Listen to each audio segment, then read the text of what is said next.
Okay, so we're here today with Paul Goupil. Paul was telling me a bit about his experience before the interview, but we'll get through some of those questions. Hi, Paul. Thanks for being here with us today. Not a problem. Appreciate it. Tell us a bit about yourself and where were you born and raised? I was born and raised in Tecumseh, Ontario. Tecumseh's down near Windsor. On the Windsor side of, yeah. Yes. Yeah. And good life, good family. Not a whole lot of disruptions. Yeah. And we eventually moved to Chelmsford here in '79, and when I was 13, and spent the next 4 years in high school, and pretty uneventful, and then went on to Cambridge College and got my certificate as a welder fitter, Okay. pipe worker, and started working there. And at the same time, I joined the Irish Regiment of Canada here in Sudbury as a reservist. The reserves, yeah. Infantry unit? Yes. Yeah. And as an infantryman. Yeah. And spent the next 4 years with the Irish Regiment, and eventually got laid off from my welder fitter job because the situation in the north here, everybody was getting laid off. So I said, what better time? Join the full-time army. About what time of the time frame was that when you were leaving as a welder fitter and you were still in the Irish? About what time frame? 91. In 1991. And actually joined the regular force in September 92. 92. Yeah. Okay. And what inspired you to go to the Irish in the first place? It's always been a sense of patriotism and the need to contribute. So Sure. it was, I know it sounds a little altruistic, but I've always, throughout my whole life, thought that in order to be able to proudly say I'm Canadian, I needed to serve Canada. Sure. Yeah. So it was a sense of patriotism. Did you find in high school, where did you go to high school? I went to Rayside High School here Okay. in Yeah. Mazilda. Yeah, yeah. And did you find through high school, were you volunteering and that sort of thing as well? Did it come natural for you to be in parts of groups? And Well, yeah. My father was Knights of Columbus. He was with the Legion. He was with the Lions Sure. Club. Yeah. And as the 7 kids in the house, we all assisted and participated in all of those groups Sure. growing up. Voluntold. Voluntold. It was good practice for the military. Yeah. Yeah. And even back in high school, I was on the student council. I was director of art in the school and Sure. things of that nature. Yeah. So you're always involved. I was always involved. Yeah. Never the popular guy, always the guy sitting silently in a corner, but always involved. Yeah. Well, Yeah. yeah, for sure. Everybody pitches in. When you enlisted, so you would have did your swearing in ceremony, I guess, at November 85 with the Irish? with the Irish. Yeah. Do you remember anything about that time period? Or?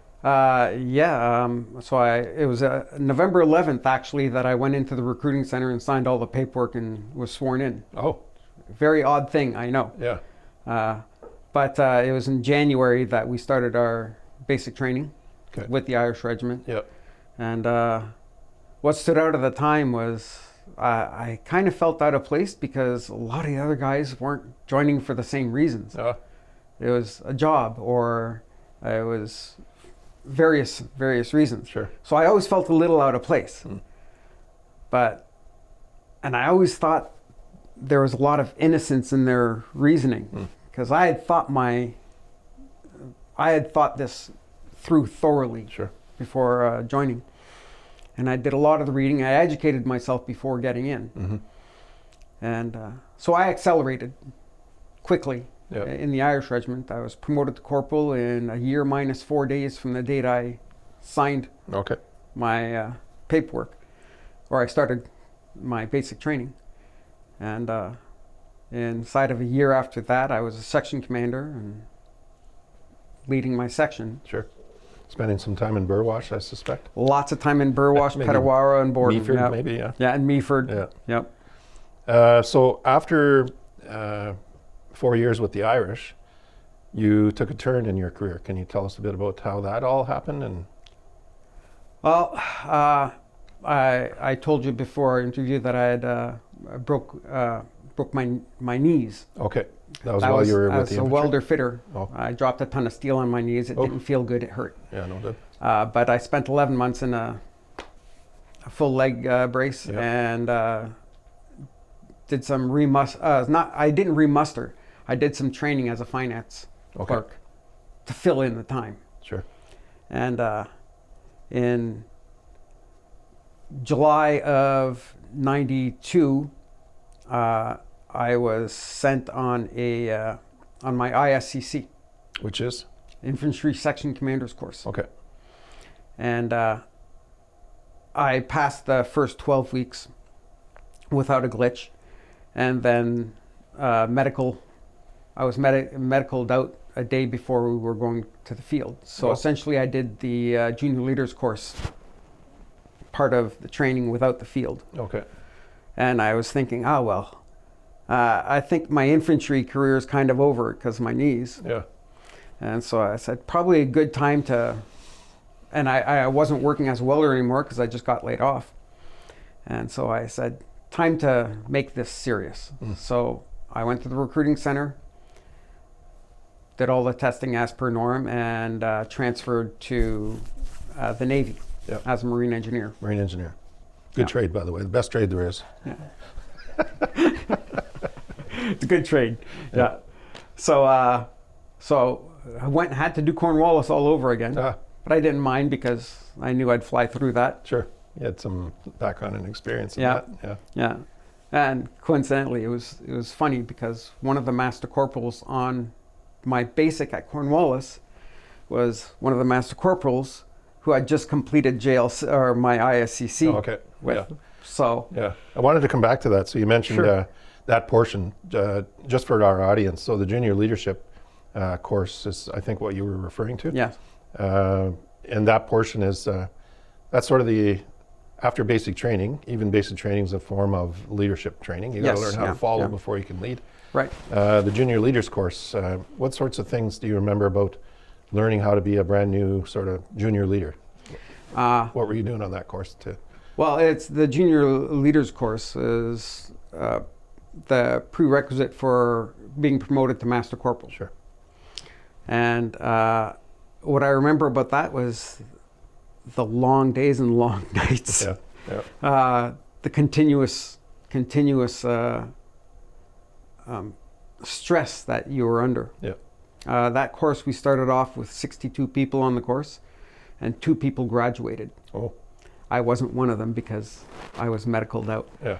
But so it's a tough course. It's considered one of the most strenuous courses in the Canadian Forces for young soldiers. And what I remember most about that was the long nights of polishing brass. Yeah. On the doorknobs. Yeah, brass hinges, and boots and brass and boots. Yeah. Yeah.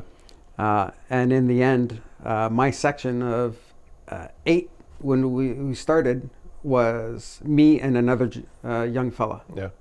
Yeah. I don't remember his name now. Yeah. It's been a while. It's been a while, yeah.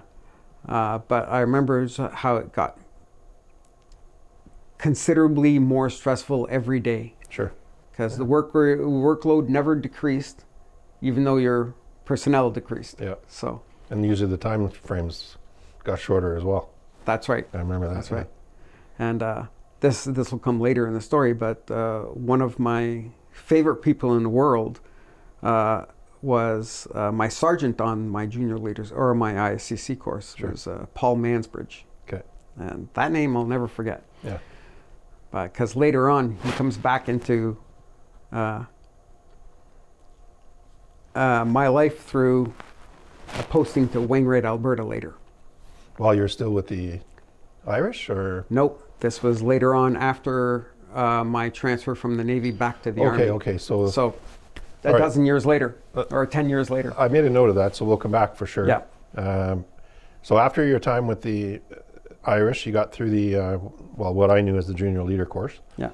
Section commander, I guess. Yes, infantry section commander course. Yeah. And then off to Cornwallis. Now you're in the Navy, brand new uniform. Yeah, brand new uniform. So was it 10 weeks when you went through Cornwallis? Yes. Yeah. Yeah. So learning how to march and all that Again, stuff. you all pretty much over had- again, even though I knew all that Yeah, stuff. yeah, Yeah. And then after you graduated Cornwallis, what did that look like? Where did your career take you? Well, went to Halifax for our QL3 Marine Engineering course. Yeah. Completed that. And what kinds of things would you do on a QL3 course? Classroom marine engineering stuff, march in the morning, go to class, Yep. carry on, study at night. Yeah. So what types of things, as a junior sailor, what we know as a stoker, Yeah. what sorts of things would you have to learn about in order to be qualified to get to your first unit, right? You had to have some basic training. Yeah, so basic mechanical education, diesel, gasoline engines, Sure. basic machining. We had to learn basics about electrical systems, HVAC, and all that too. Yeah. Although that wasn't part of the trade, that was Haltex. Yeah. But we still had to learn the basics about all that. For damage control. For damage control, Yeah. exactly. Although our damage control was done in Esquimalt, Sure. we can get into that after. In Halifax, it was mostly classroom and working metal in the machine by hand. Sure. Yeah, I have memories of a lot of filing A lot of filing. and a lot of different, aluminum and brass and steel and learning characteristics I of still metal. have the first a vise that I made, the Yeah. machinist vise that I Yeah. made. Yeah, so do I. Yeah, I still use it. Yeah. Yeah. So So that after that course was done, you would have got your first posting.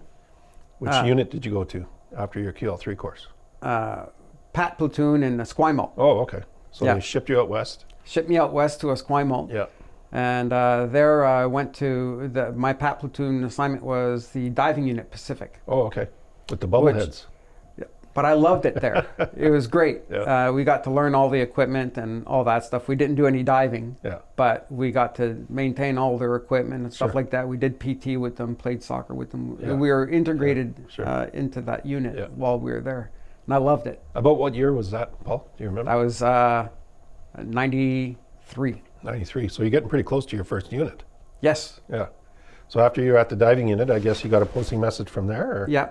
And HMCS Vancouver. Vancouver, yeah. So So where was the Vancouver at the time? when she you was in Halifax. So back to Halifax. Back to Halifax, flown in, and there's some funny stories there, but I won't get into it. So I joined the ship in Halifax 3 days before departing for Vancouver. And were you part of the commissioning crew for Yes. HMCS Vancouver? Yes. Good. I still have the ring. It's Yeah. at home. Yeah. Nice. Yeah. So HMCS, just for the viewers, is Her Majesty. Used to be Her Majesty's Canadian Service. Correct. Now His Majesty's Canadian That's correct. Service. Yes. Yeah. So So you're on Vancouver, on your way. Tell us about, where did you stop along the way, and where did on you our go? trip, well, we left Halifax, went to Puerto Rico, spent about 5 days in Puerto Rico. On that cruise, it was commissioning cruise. Yeah.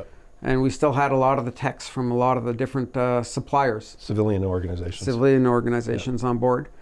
And they filmed the whole transit. Yeah. So the ship is brand new. It's been through sea Brand trials, basically. spanking new. Yeah. Yeah. Now you're the crew that's learning how to take over, and Correct. yeah. Yeah. Sure. So you're in Rosie Roads, Puerto Rico. Yep. After that, what happened? We transited the Panama Canal, Yeah. came around, stopped in San Diego. They welcomed us because we were the first CPF Canadian Patrol Frigate to enter San Diego or anywhere on the West Coast. Yeah. And we were treated a little bit like royalty. I remember coming in that we had the escorts and all that from the U.S. Navy. Toy. Snazzy new toy. Yeah. Well, one of the things I remember most about that port visit was the fact that I was the only member of the Canadian Forces on board with a D&D 404 driver's license. Yeah. So in order to drive in the military, you had to have a license called 404. That's correct. And that give you like a civilian's version of a driver's license, but in the military. Correct. Yeah. So unbeknownst to me, I had been volunteered volunteered to be the Voluntold. driver. Call it like it is, voluntold. Voluntold.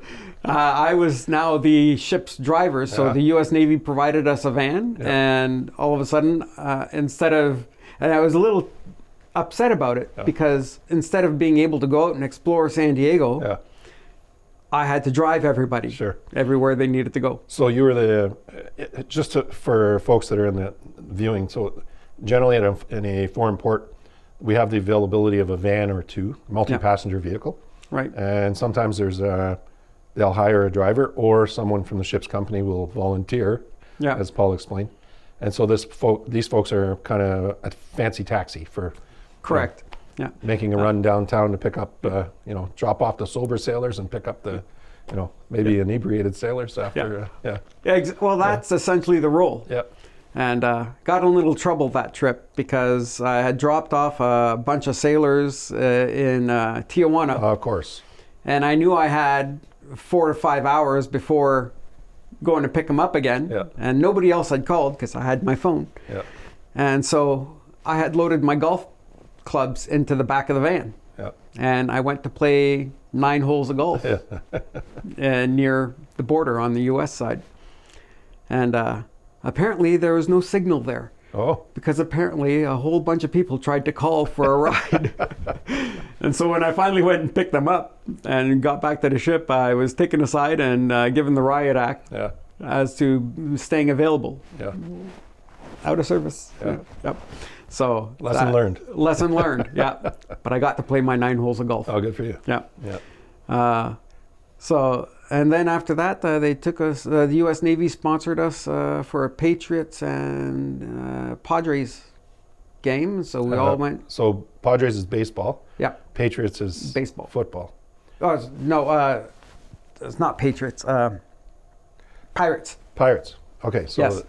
in San Diego, it's the Padres. In San Diego Padres, and it was an off game. It was Pittsburgh because there are two different. There's the Eastern and Yeah. the national. 2 divisions. Yeah, two divisions. Yeah. But they were playing each other, Yeah. so we had to go in uniform that day. But we filled up a good portion of the stadium. yeah. So Nice. Good on the memory. big screen and everything. Good memory. Yeah.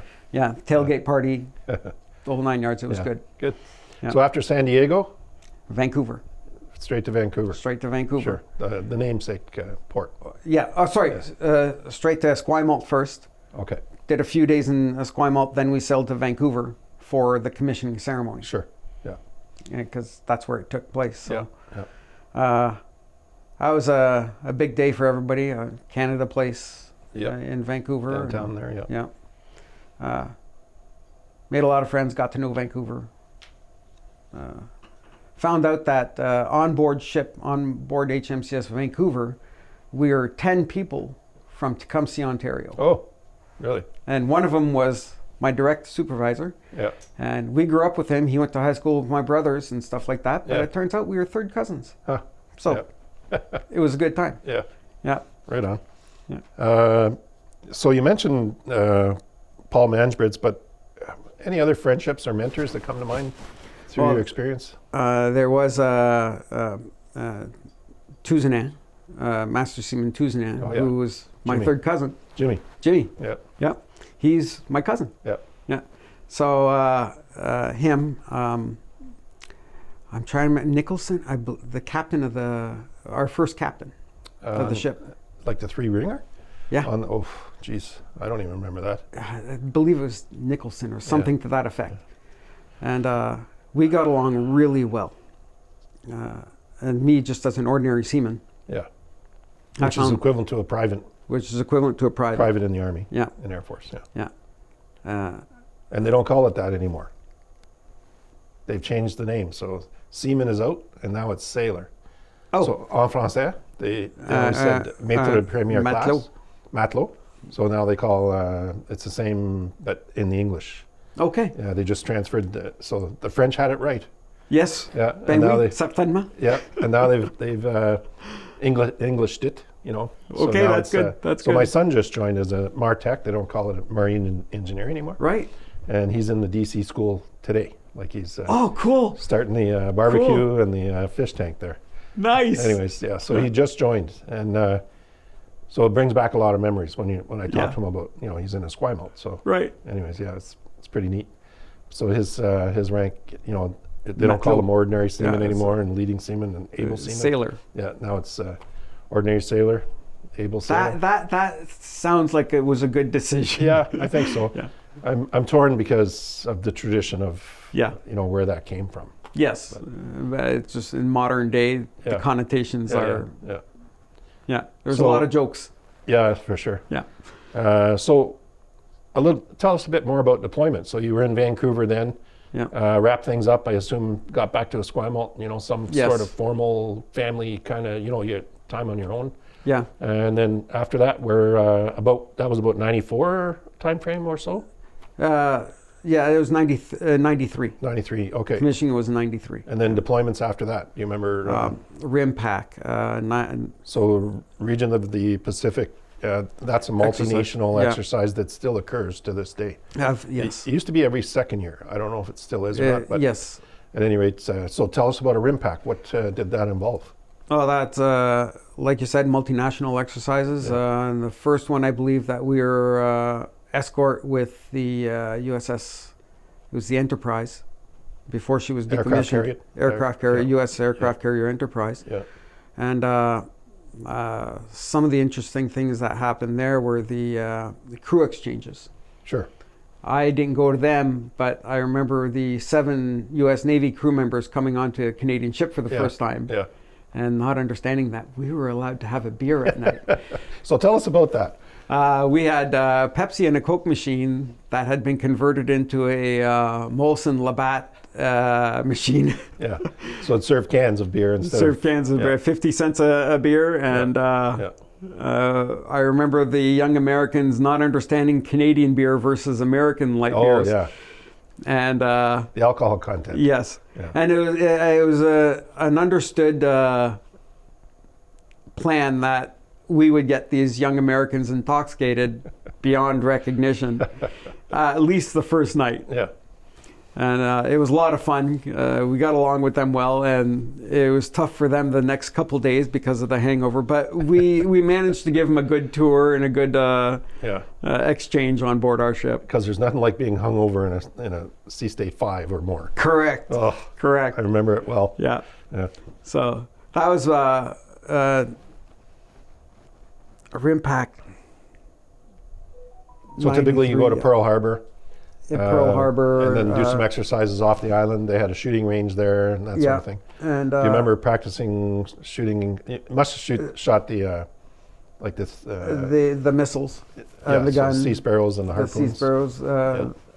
I don't remember whether we shot a harpoon that first time, but I know that we did a lot of gun, the 57 millimeter at the front, and a lot of Sea Whiz, which is the close-in weapon system. Close-in weapon systems. Yeah. So that one, if I recall, it fires 4,000 rounds a minute or so. Yes. It was quite high. Yeah, giant burr. Yeah. It was like 3,000 rounds downrange in about 5 seconds. It's cool. Yeah. Interesting enough, I see now the hotspot in the Straits of Hormuz, they're land-based establishments. They're using a Sea Whiz. Absolutely. They have sea on cans truck, as boundaries, and then they've got a Sea Whiz there, sort of looking for drones. That was and missiles. that came out around 8 years ago. They started developing they started before that, but they started manning land-based. The land-based Sea Whiz type. Yeah. Yeah. And it didn't become popular up until 5 years ago. Then they started really getting deployed in numbers. So just for purposes of the viewers, there's sort of 3 or 4 different stages of weapons. What Paul just described in the Sea Whiz close-in weapon system is the defense. It's like the goalkeeper. Yeah. As a matter of fact, I think that's a term the they Brits use the goaltender. Goalkeeper. Goalkeeper. Yep. Anyways, the Sea Whiz is strictly for inbound enemy ammunition and rounds, and so as opposed to the 57 millimeter, which is, if I remember right, it's good out to about 5 or 7 kilometers, something like that. Yes. So it was good for shore bombardment or other ships. Yeah, and that sort of thing. it was still rapid fire considering artillery. Yeah. And then the harpoons were Anti-ship. anti-ship, and they were good out to beyond the horizon, like close to 100 miles or 100 something. 120 kilometers, I believe. Quite a distance. I believe. And the Sea Sparrows were the anti-defense, Anti-air. Defense They could missiles. they could be used anti-ship as well, Sure. but a smaller boom. And then the final sort of defense and offense was the torpedoes. Torpedoes. Yeah. And can't forget the chaff. Chaff, for defensive. Yeah. Yeah. So chaff is like a big bunch of fireworks that is very hot. Aluminum foil. Probably magnesium and phosphorus and a bunch of others that are very hot. So any of the heat seekers, Yes. it was a defense. There are various different projectiles you could fire from Yeah. chaff, but yes, essentially that's what it is. Sure. To mask your ship. So after RIMPAC, probably Pearl Harbor a time or two. Okay. RIMPAC, what trips you were on? Did you end up going over to anywhere in Japan or Yes. Australia, New Zealand, yes. sort of? That's usually part of the... Yeah, so we did Tokyo, Yokohama, although they're like across the harbor from each other. Yeah. We did Yokosuka, Japan. When we were talking outside that, we had done Korea as well, but I don't remember I don't think that was part of RIMPAC. That was a separate I think trip. so. Yeah. It was two separate. But we did Hawaii, Pearl Harbor. Yeah. Yeah. Australia maybe as well, do you Australia, remember? Australia yes, and New Zealand. Yeah. So moving back to, what do you remember about different cultures and the other, sort of local people when you visited these foreign ports? Do you remember anything in particular that kind of sticks out? Well, in Japan, I found that they were very welcoming. There's one particular occurrence. My best friend on board ship was, I just had it, Gordie Howe. Gordie Howe. He was a NETT. Yeah, he wasn't a stoker, I remember. No, he was NETT acoustic. Yeah, okay. So an acoustic tech. Naval electronics technician.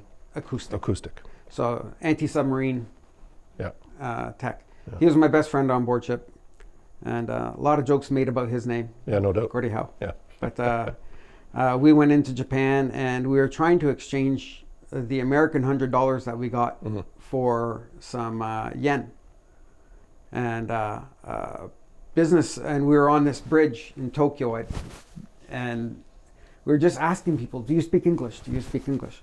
And one man went, I speak English. I said, we're looking for a bank where we could exchange our money for Japanese yen. Yeah. He goes, follow me. And we ended up spending the entire evening. He took us out to eat at his favorite little sushi restaurant. Yeah. He took us to the private karaoke bar. And we left there at 2 a.m. We invited him back to the ship the next day for a tour, and it was just a really good time. Yeah. I learned a lot about Japanese culture that night. Yeah, no doubt. Don't admire anything that somebody has because they will feel obligated to give it to you. Yes, yeah. And that happened at the karaoke bar because the bartender admired my lighter with the Canadian Forces emblem. The Zippo. My Zippo with the Canadian Forces emblem. Yeah. And the guy goes, this is Japanese culture. Yeah. So I gave him my lighter, which I was really upset because it was engraved and everything. And I think that's what caused our host to really expand our evening into the whole night karaoke and nice alcohol and good memories though. Yeah, good memories, very good memories. What about like in your career? You must remember a few moments of being proud or feel accomplished because you made that major hurdle. We talked about JLC and that kind of thing, but in your time in the Navy, do you remember particular times of maybe promotion or, passing a certification board or something like that? No, actually, because I was never promoted while I was in the Navy. Oh. So I stayed an ordinary seaman until I got out back in the Army and reverted back to corporal. Okay.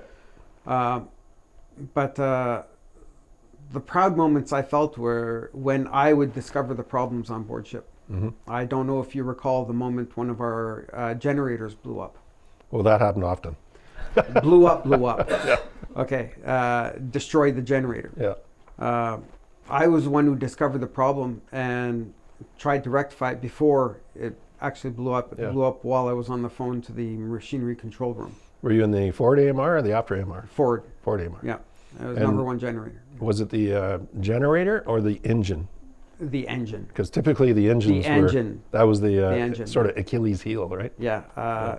There had been, for some reason or another, and I'm not going to point fingers or anything, but somebody had left the oil flowing into the engine. So it overflowed. It overflowed, over compression, everything. And I put the door back on. I went to the phone. I said, stop number one, and boom. And it blew out a chunk of the side of the engine block about this big. Yeah, no doubt. Yeah. Were you on board ship that? I don't remember, Okay. All right. to be honest with you. So, so at first everybody was pointing the finger at me, and I was like, no, man, I'm the one who called. Yeah. And then we went to our emergency stations, and I remember that day, that episode, because when we got back to Vancouver eventually, and they had pulled out the engine block, the Navy's chief investigator took me down to the engine, showed me the hole, because that was the first time I'd seen it since that incident started. And he actually pulled out a little tiny piece of the engine block, and handed it to me and said, "We know it wasn't you. Yeah. You're vindicated in this, no blame. Yeah. But you keep this as a memory." And it was like, wow. Yeah. Cool. You still have it? Yes. Somewhere, eh? It's in a bucket of trinkets and it's actually, I have a shadow box? shadow box. Okay. Yeah, let's call it a shadow box. Sure. And it's in there. Yeah. And it's just a chunk about a square inch of engine block from HMCS Vancouver's Nice. Yeah. diesel engine diesel generator number one. Number one, yeah. Yeah. So just for the viewers, a shadow box is something a lot of military people have, generally veterans, that shows their sort of promotions and other memorabilia and sort of keepsakes and souvenirs that they have sort of gathered. A lot of times the Army and Air Force will do challenge coins and that kind of thing. Yeah, I have a couple. Do you? Yeah. It wasn't as popular in the Navy as the Army. No. But anyways, a shadow box is sort of hung on the wall, and it's all about memories from various parts of a career. Yeah. So I have that. It's mostly memorabilia, like my forge cap, my berets, Sure. dog tags, things of that nature. But my CD, and the rest. CD is Canadian. awarded after 12 years of undetected crime. Yeah, commemorative decoration is what CD stands for. Yes. And we used to say 12 years of undetected crime. The reason we'd say that is if you had any jail time, because sometimes, things go wrong. So that was, that's not considered time served in the uniform. Not, so they subtract that off your time. That's, So in the Navy, forces in general, we say 12 years of undetected crime. Yeah. And the next one is at 21 or 22 years, I believe, and then 32. It's 10 years later. So 10 years. So 22 years, then 32 years. Yeah. You got a lot of salt on your shoulder if you've got both rosettes on the CD there. That's right. What did military service teach you about yourself, do you think? Taught me to trust my instincts. Mm-hmm. In the Navy, I often was the one finding the trouble. Refueling at sea, and somebody had left a valve open in the pump room. And just doing my regular rounds while we're refueling, and there's 6 inches of AV fuel, JP5, on the floor of the pump room. So things like that. It's you're walking by and you usually just glance. Oh yeah, everything's fine in there. This time, your instinct says take a little closer look. So I'll trust my instincts. And there's a few other situations that could have been precarious that I found that trusting my instincts saved a lot of issues, a lot of problems. Well, and some of that would have been training and background and experience as well. You still have to trust yourself to, not just be complacent. Yeah, for sure. Yeah. How do you think that service shaped who you are today, or, is there anything you took from that experience that you use? Well, attention to detail is a big part of it. And I learned to know myself a lot better. Okay. A lot of people, think, oh, I'm good, I'm great, I could do this, I could do that. I learned to understand my limitations and work around them. Sure. Yeah. So let's say you had an opportunity to go to a venue at a school, and you're going to talk to them about joining the military. What advice would you give to younger generations as far as either joining the military or understanding the military better, or something like that? That situation has happened more often than you could Sure. take a stick at. Yeah. Because you've become the go-to expert, right? Yeah. Because you were in a uniform. Yeah, because I wore the uniform. Even afterwards, because I'm a member of the Legion and of the Lions Club, Sure. and we do a lot of school activities and Outreach things of that type work. nature. Yeah. And giving bursaries and things like this. Yeah. And a lot of times they'll notice the Legion pin, Sure. or my veteran coffee cup, which I left in my truck. And they'll ask me about it. Sure. And the biggest question from young people I learned today is, why would you ever do something like that? Yeah. And not in a good way. And it's like, well, wait a second. So my advice to them is to actually take a look at what they have, Yeah. and the freedoms they have. And, who earned that for you? Mm. So Take a closer look and actually start to think about what you can do to, bring your service. What kind of service do you provide Canada? Yeah. Is it local? Is it Yeah. sort of provincial or federal? So Do you think the people you encounter, there's a lot of stigma behind? absolutely. Mostly due to, why do you think that is? Like here in Sudbury, you're not exposed to a whole lot of military, for sure. No. What in some? Oh, I traveled a lot for my work. Yeah. So across of all from Barrie to Thunder Bay and Yeah. everywhere north. And a lot of times, because you get in conversation with people, and a lot of times it's just this, what's the word I'm looking for? It's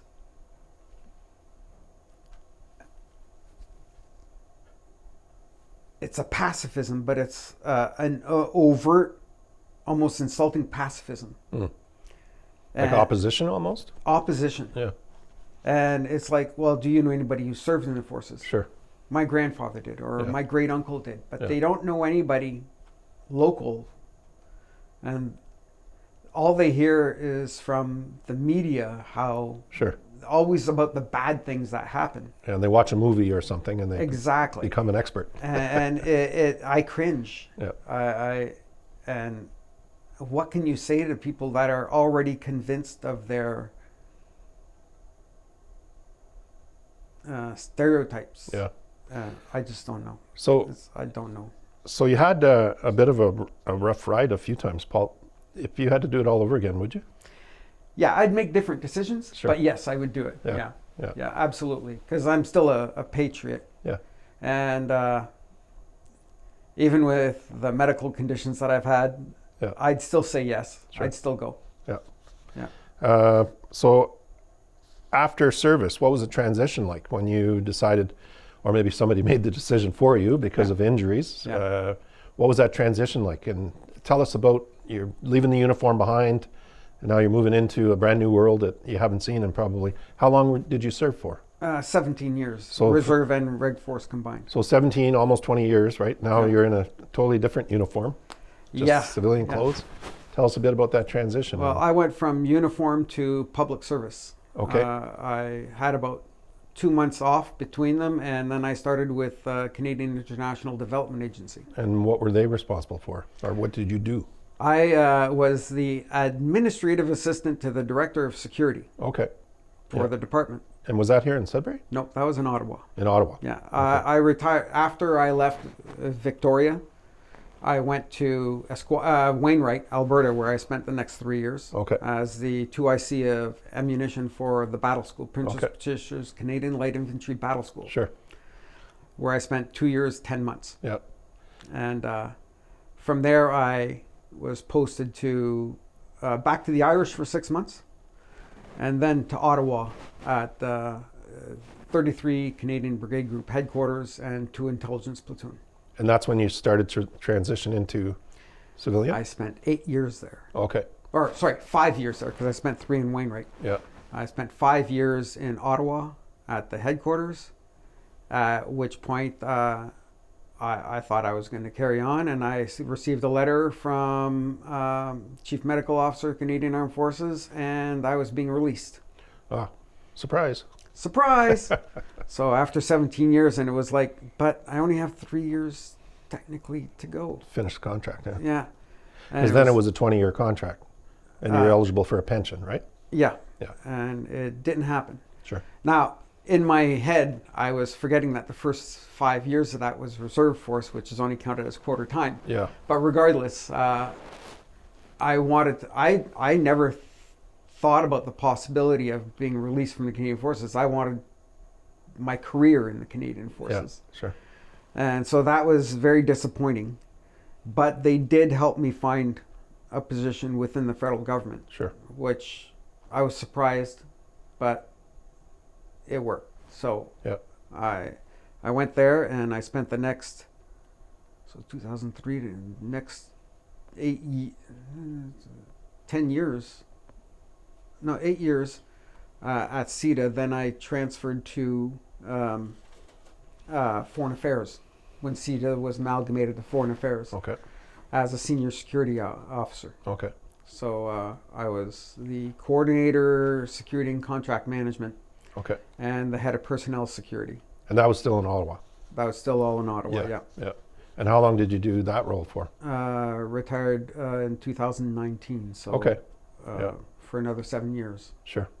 Between CETA and after Affairs. After 2019, now you're parting ways with the federal government officially? Yes, I retired in 2019. And you moved back here to Sudbury? Moved back here to Sudbury to be closer to the parents, my kids. Yeah. And so you left 2019, Ottawa, back here to sort of Rayside-Balfour, I guess, is where you... yeah, well, I spent a year in Marks Day. Okay. And then I moved back to Chelmsford, Rayside-Balfour. Sure. And you mentioned family, so you still have a lot of family in the area? Yeah, father, mother, 2 brothers, and 3 of my sisters. 2 of my sisters are in the area. 2 others are further up. Yeah. Yeah. And some children, you mentioned? Yeah, 2 daughters. Yeah. But they're 29 and 32. So they're not kids anymore. No. No. Yeah. Is there anybody you stay connected with? In the military? From your service, yeah. Well, I told you my brother-in-law was Jim. No, that was my cousin. Okay. Jim Tuzno. Yeah. No, my brother-in-law in Sault Ste. Marie, Robert Craig. Okay. Yeah, he was with 49th Field. Artillery unit. Yeah, artillery unit, but that's family. Yeah. So that's different. I talk online and through Facebook to a few of my friends from the Irish Regiment, from out west, Sure. and Yes. on occasion, but I find it very difficult to stay in touch. Yeah. On a real personal level. Yeah, for sure. Yeah. Yeah, everybody just sort of goes their own way, eh? Yeah. Yeah. And I think that's the saddest part. My closest contacts to the military are the other local veterans from the Legion, who I didn't actually serve with, except You'd have something in common. Yeah. Yeah. Yeah. Nice. What sorts of things do you do to enjoy life now? Do you have any pastimes or hobbies, or? I love working wood, so I have my lathe and my little shop, tiny little shop. Yeah. And for a while I made beer tap handles. Okay. So for draft beer. Sure. Yeah. Yeah. And I had to stop that for a while because it was just getting too busy. Oh. Yeah. I made a lot of custom beer tap handles, gear shift knobs for vehicles, for cars. Yeah. And I actually turned into a little company. But I had to let that go when between work, school, family. Yeah. Something's got to give. Yeah, there's always too much on the plate, eh? Yeah. Yeah.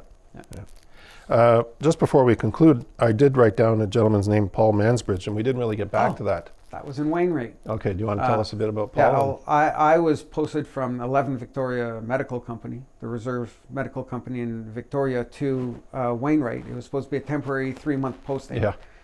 Where I ended up spending so that was November 95. You said 4 years, I think. So just under 3 years. 3 years, yeah. 3 years, yeah. Yeah. So, yeah, 95 to 98. Yeah, 3 years. Yeah. So the ward officer in charge of leadership company, which is the sniper unit and so forth, at the PPCLI Battle School was Warrant Officer Paul Mansbridge. Sure. Something happened while I was in Wainwright. My file disappeared from my former unit and somehow ended up in like 50 different units around Canada. Yeah. In pieces. Wow. And one of the bad things about that is, because that was all paper files still, is unless proven, you revert back to your last known rank on paper. My last known rank on paper was private basic. Yeah. Corporal 4, private basic, everything reverts, Wow. including your pay. Wow. It took 8 months of investigation on the Canadian Forces side to find the problem. Yeah. And my rank actually got corrected by Paul Mansbridge, Okay. who remembered me from my infantry section commander course Okay. in 1990. Yeah. And he went to the base commander and he went before the board and said, no. He vouched for you. He vouched for me and said, even though I had not completed the infantry section commander course, I had completed the junior leader portion Sure. of that course. Yeah. And at that point, they went, well, he said so. Yeah. And everything from that point on, the person who had separated my file was charged and released. So it was willful. It was willful. Really? Yeah. Jeez. The person thought I was trying to take their position. Oh. Huh. Didn't work out for them in the end. Yeah, that was a bit of a bungle up though on your part. It took about a year for all that to get corrected. Wow. Yeah. So that's where Warrant Officer Mansbridge. Warrant Officer Mansbridge. Yeah, nice. Comes into play. So if he ever listens to this, thank you again. I always admired that guy. He just had a presence for me. Yeah. Yeah. Good. Well, Paul, I don't have any other questions. Is there anything you might want to add? Anything you want to talk about? Anything I missed? Oh, well, 17 years. You're going to miss a lot. Yeah. That's okay. Yeah, to get it all in 20 minutes, I think a few stories I'd like to talk to you about later, but nothing that'd meet. Yeah, probably over a beer, not across a video camera. Exactly. No. Thank you very much for having me. Okay, Paul. It was nice to meet you again. Nice to meet you again as well. Yeah, and thank you for your time. I appreciate that, and thank you for your service. Well, thank you. Likewise. Yeah.